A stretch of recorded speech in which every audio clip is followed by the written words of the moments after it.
రాజులు అందరూ ఆశ్చర్యపోయి కాలిపోయిన సతిని చూసి భయపడిపోతారు. దక్షుడు అయితే భయంతో వణికిపోతూ నేను ఏమైనా తప్పు చేశానా అని అనుకుని నేనేం తప్పు చేయలేదు, ఆ శివుడిని వివాహం చేసుకున్న దానికి కర్మ అనుభవించని అని కాలిపోయిన సతీదేవి శరీరాన్ని కాలితో తంతాడు. శివగణాలకి ఏదో తప్పు జరిగింది అని తెలియగానే ప్రతి ఒక్కరూ పరిగెత్తుకుంటూ లోపలికి వస్తారు. దక్షుడు కోపంతో ఆ కుక్కల్ని అక్కడే ఆపేయండి అని భటులని పంపిస్తాడు. అలా శివగణాలకి ఆ భటులకి మధ్య కఠోరమైన యుద్ధం జరుగుతుంది. కానీ దక్షుడు కోపంతో ఆ శివగణాలని ఆయన శక్తులతో ఆపేస్తాడు. ఎవడు వస్తాడో రాని వాడిని నా చేతులతోనే చంపి ఈ యజ్ఞంలోనే నెయ్యికి బదులుగా వాడి రక్తం అలాగే వాడి తలను వేస్తాను అని అరుస్తూ అంటాడు. ఇదే సమయంలో ప్రశాంతంగా ఉన్న కైలాస పర్వతం అంతా మెల్లగా దద్దరిల్లిపోతూ శివుడు కళ్ళు మూసుకొని తపస్సు చేస్తూ ఉంటాడు. ఏదో తప్పు జరిగింది, సతీకి ఏమో అయ్యింది అని అనుకుని ఆయన కళ్ళు మూసుకొని దక్ష యజ్ఞంలో జరుగుతున్నది అంతా చూస్తాడు. శివుడికి జరిగిన అవమానం అలాగే సతికి జరిగిన అవమానం అంతా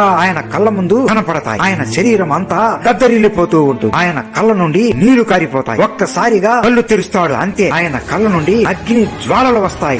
గట్టిగా అతి అతి అతి అని బాధతో అరుస్తాడు. ఆయనకి ఏం చేయాలో తెలియట్లేదు. ఇంతవరకు ఆయన ఇంత బాధ ఎప్పుడు అనుభవించి ఉండడు.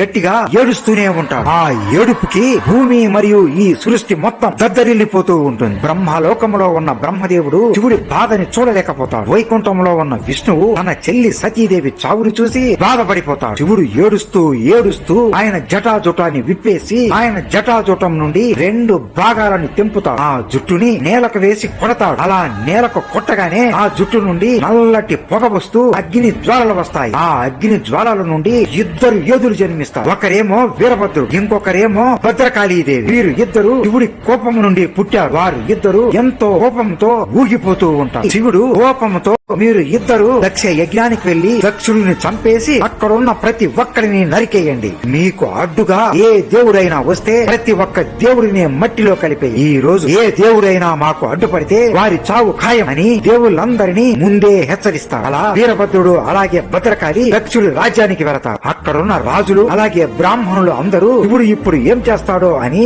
భయపడుతూ యజ్ఞాలు చేస్తూ ఉంటారు. దక్షుడు మాత్రం కోట్లలో భటులను సరిచేస్తూ కోట బయటే ఎవరు వస్తారో రాణి అని ఎదురు చూస్తూ ఉంటాడు. దూరం నుండి వీరభద్రుడు మరియు భద్రకాళి 2 పెద్ద ఖడ్గాలను పట్టుకుని నడుచుకుంటూ వస్తూ ఉంటారు. దక్షుడు వారి ఇద్దరిని చూసి నవ్వుతూ ఆ శివుడు రావడానికి భయపడి ఈ 2 కుక్కల్ని పంపాడు చూడండి అని హేళన చేస్తాడు. 20 మంది భటులను వారి ఇద్దరిని చంపి వాళ్ళ తలలు తీసుకుని రండి అని పంపిస్తాడు. దక్షుడు ఆ మాట చెప్పి వెనక్కి తిరిగి చూసే లోపే ఆ 20 మంది భటుల తలలు దొర్లుకుంటూ దక్షుడి కాళ్ళ దగ్గరికి వస్తాయి. వీరభద్రుడు తన చేతులు